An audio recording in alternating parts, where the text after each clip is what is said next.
Hi everyone! Welcome to Sulit Reviews. Nandito na sa atin ngayon guys, itong Tecno Camon 17 Pro. Medyo late din yung review natin dito guys. Pasensya na kayo. Marami nangyari ng mga nagdaang araw at mga linggo. Pero matagal na sa akin yung phone na to. So madami na akong i-share sa inyo tungkol sa performance niya, sa battery life, sa bilis ng pag-charge, at sa performance ng kanyang Pro grade na camera. Pag-usapan natin.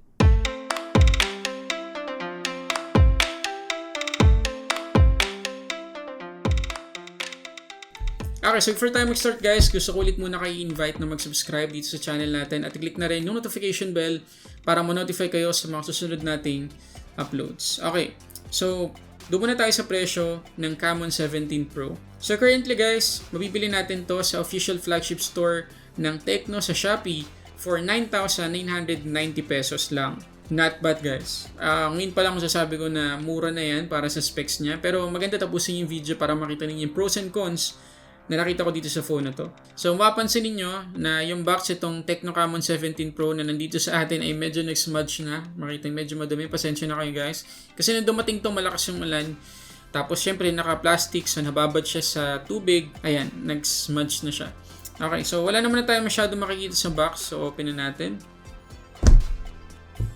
So makikita agad natin guys yung phone na merong top specs dito sa kanyang plastic cover. Tapos, meron tayong warranty card na 12 plus 1. So, 13 months yung kanyang warranty. Meron tayong user manual dito. At yung kanyang jelly case. Okay, medyo makapal-kapal guys yung jelly case. Ito yung isa sa mga gustong-gusto ko sa mga Tecno phones. Maganda yung jelly case na sinasama nila sa box. May quality. Pagkatapos, nandito yung ating charging brick na 33 watts. Mamaya sasabihin ko kung gaano katagal na charge yung phone na to. Tapos, nandito sa atin yung wired earphones guys.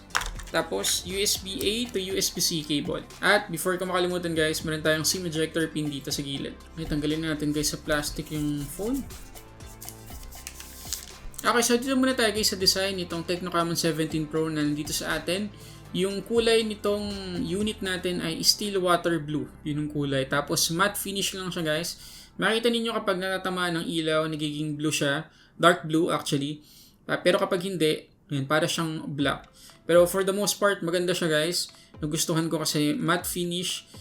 Hindi glossy. So hindi ganun ka fingerprint magnet. Pero pagdating sa smudges, meron pa rin pero hindi ganun kalala. So may maintain natin yung ganda ng phone na to kahit ano pa yung kondisyon ng kamay na pinangahawak natin. Pero syempre, palagi nating isuot guys yung jelly case.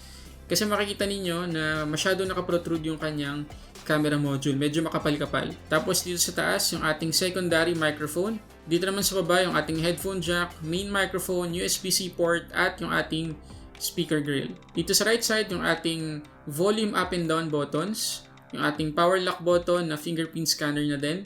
At yung ating SIM tray. Okay, good news naman guys kasi yung SIM tray na ginamit ng Tecno dito sa Camon 17 Pro ay merong dedicated na micro SD card slot plus dual SIM. At dito sa harap guys, makikita natin ang ating punch hole selfie camera at meron tayong naka-install na screen protector. Okay, so dito na muna tayo guys sa bilis at reliability ng kanyang fingerprint scanner. Okay, so makikita nyo naman guys na isang tap lang. Napakabilis na ma-unlock ng ating phone. Yan, mga 9 out of 10 guys. Na-unlock naman yung phone natin sa isang dampi lang. So, mabilis at reliable. Ngayon, pagdating sa kanyang display, meron tayo ditong 6.8 inches IPS LCD 1080 by 2460 resolution na merong 395 ppi. Meron tayo ditong 90Hz na maximum screen refresh rate. Yes guys, tama yung narinig ninyo. Meron tong 90Hz na maximum screen refresh rate. Mamaya-maya titignan pa natin yan. Pero gusto ko lang guys, ibigay yung counting comment ko tungkol sa kanyang screen. Unang-una na guys, yung placement ng kanyang punch hole selfie camera, hindi ganun kaganda kasi nasa gitna. Personal preference ko lang naman guys, kasi mas maganda kung nandito sa gilid, yun ang palagi kong sinasabi. Pero marami pa rin naman sa atin na okay lang kung nasa gitna yung punch hole selfie camera. Isa pa sa mga gusto kong sabihin ay meron tayong papansin na minor light leaks, pero kapag baba lang naman yung ating brightness. Wala naman tayong yellowish tint na makikita sa mga edges dito sa baba, so good naman. Kaya lang makikita nyo guys, na kahit pa naka 1080p yung ating resolution dito, yung kanyang widevine security level ay level 3 lang. So hindi tayo makakapanood ng mga HD content sa mga streaming services kagaya ng Netflix. Hindi rin natin guys ma-edit dito sa display settings yung kulay na nakikita natin dito sa display. Wala siyang color profile o kung ano man. Meron lang ay yung setting ng kanyang screen refresh rate. So mamimili tayo kung ilalak natin sa 90Hz, ilalak natin sa 60Hz, or i-auto switch natin. So meaning yung operating system yung magde-decide kung kailangan mo naka 90Hz tayo dun sa ginagawa natin sa phone. Pero for the most part naman guys, makikita nyo naman na okay naman yung quality. Lalo na kung sa YouTube lang naman tayo manonood ng mga high definition content, mag-enjoy naman tayo.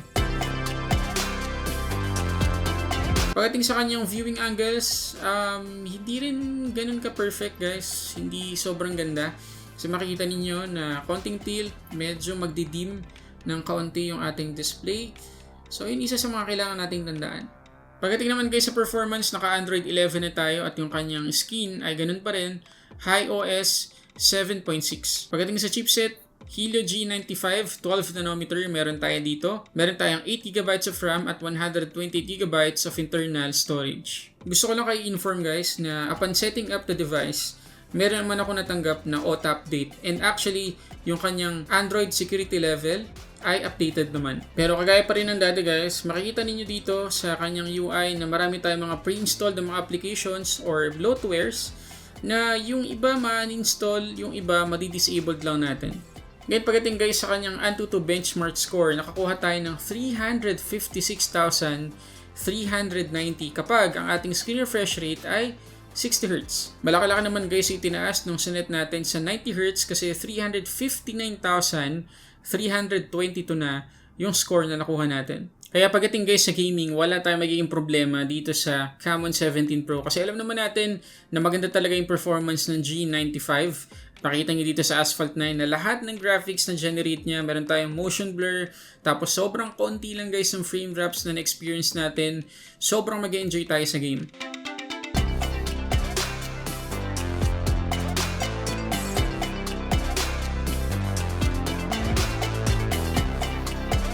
At kahit guys dito sa Car X Rally, makikita nyo na super smooth ng ating gameplay. Although hindi siya umaabot ng 70 FPS, from 30, umaabot siya ng 44, 40 plus FPS. Pero pwedeng-pwede na para mag-enjoy din tayo sa gameplay. At reminder guys na naka-high settings yung ating Car X Rally dito.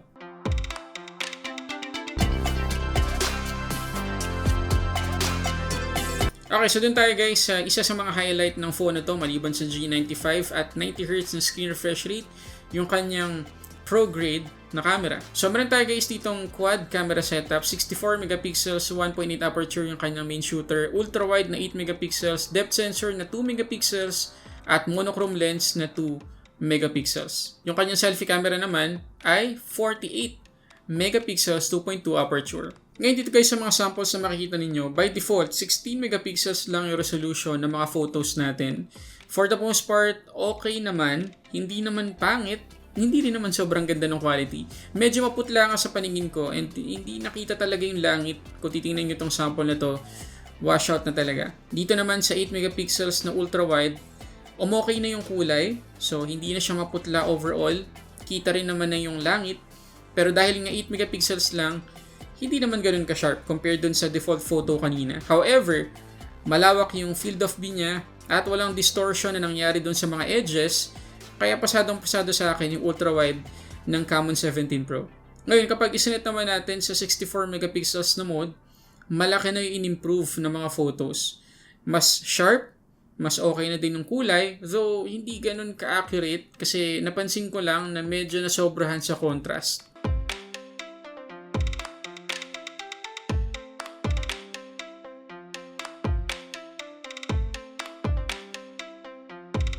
Ngayon pagdating guys sa video sample, 4K 30 frames per second yung sagad na setting na pwede nating iset kapag kukuha tayo ng video. Nagustuhan ko yung sharpness and saturation overall. Kapag isinet natin guys sa 1080p 30 frames per second yung setting ng kanyang video, for sure hindi na usable yung quality.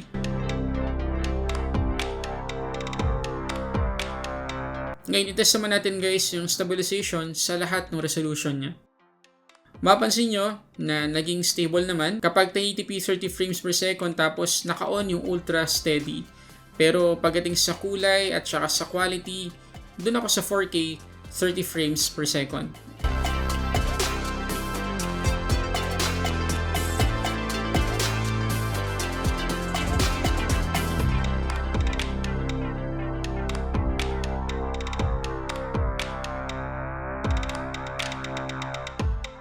Nagustuhan ko yung quality ng selfie camera niya.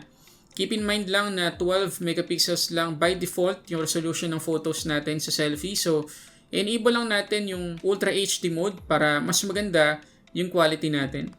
Okay din yung portrait mode, hindi lang ganun ka-perfect yung edge detection. Okay, so ito guys yung video sample ng selfie camera ng Camon 17 Pro. 4K 30 frames per second, yung sagad na resolution na pwede nating iset dito. At makikita ninyo na kapag sobrang liwanag ng likod natin, ayan, medyo washout na, wala nang makita halos sa langit, pati yung mismong daanan, yung kalsada, puting-puti na din, so washout na din siya. Pero kapag ganito naman yung background, hindi naman ganun kaliwanag, okay naman, medyo maangin ngayon guys, pasensya na kayo, dito tayo sa labas na hindi masyadong matao. So test natin siya ngayon sa stabilization, maglalakad tayo. Tingnan natin kung maalo. Okay, kapag ino natin guys yung stabilization, ang pinakasagad na resolution na natin ay 1080p 30 frames per second. Okay, so kayo na guys humusga kung stable ba yung ating video kapag naglalakad tayo.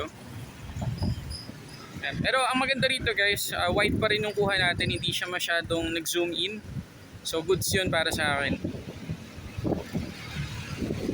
Hindi na rin ganun ka-washout, kita ninyo. Hindi katulad kanina. Nakikita na natin yung daanan. So goods na goods naman siya pagdating sa stabilization. Tsaka sa 1080p 30 frames per second compared din sa 4K kanina. Ngayon naman guys, dito sa battery meron tayong 5,000 mAh na capacity at capable nga siya sa 33 watts na fast charging. Ngayon pagdating guys sa SOT, kapag nakaset tayo sa 90Hz, 10 hours and 19 minutes lang yung nakuha natin. Pero kapag naman 60Hz lang, 15 hours and 38 minutes. Sobrang layo guys ng agwat. So I suggest kung hindi naman talaga kailangan ng 90Hz na refresh rate, iset nyo lang sa 60 para makatipid kayo ng battery. Pagdating naman sa charging, 15 to 100%, 1 hour and 36 minutes yung inabot. Okay, so yun na lahat guys ng information na kailangan ninyong malaman tungkol dito sa Camon 17 Pro. So kung kayo yung tatanungin, sulit ba para sa 9,990 pesos yung phone na to? Comment kayo dyan sa baba. Ngayon, kung ako naman yung tatanungin guys, para sa akin, yes, sulit siya kasi G95 1080p 90Hz, yun nga lang hindi tayo makakapanood ng mga HD content sa Netflix, so yun isa sa mga problema natin. At okay naman yung display overall, okay din naman yung photos, pero para sa akin medyo nasobrahan yung Tecno dun sa pro grade na camera na palagi nilang sinasabi dito sa Camon 17 Pro kasi hindi pro grade yung quality ng mga photos na nakuna natin gamit yung camera ng 17 Pro. So yun lang, para sa akin medyo nasobrahan din yung Tecno kasi hindi talaga ganun kaganda yung quality ng mga photos natin dito. And even sa videos guys, nakita nyo naman 4K 30 frames per second, yes, okay naman yung quality. Pero syempre, stabilization wise, hindi ganun kaganda. So, kung 4K 30 frames per second, nung kukuhanan natin resolution dito, make sure na meron tayong gimbal na gamit. Pero guys, yung kanyang 48 megapixels na selfie camera, nagustuhan ko talaga. Maganda naman talaga siya. And again, kung 60Hz yung ating refresh rate, matagal yung battery life na pipigay natin dito sa phone. So yes guys, para sa akin, okay na okay yung phone na to. Mararecommend ko siya for 10,000 pesos. Kung wala pa kayong tanong tungkol sa phone na to, paki-comment dyan sa baba. At hanggang dito lang muna guys, nandiyan yung link ng Tecno Camon 17 Pro sa description box mo ba. Shoutout sa Tecno Philippines sa pagkapahiram ng phone na to. So yun muna guys, maraming salamat sa panonood. Para sa samot-saring unboxing reviews, this is Sulit Tech Reviews.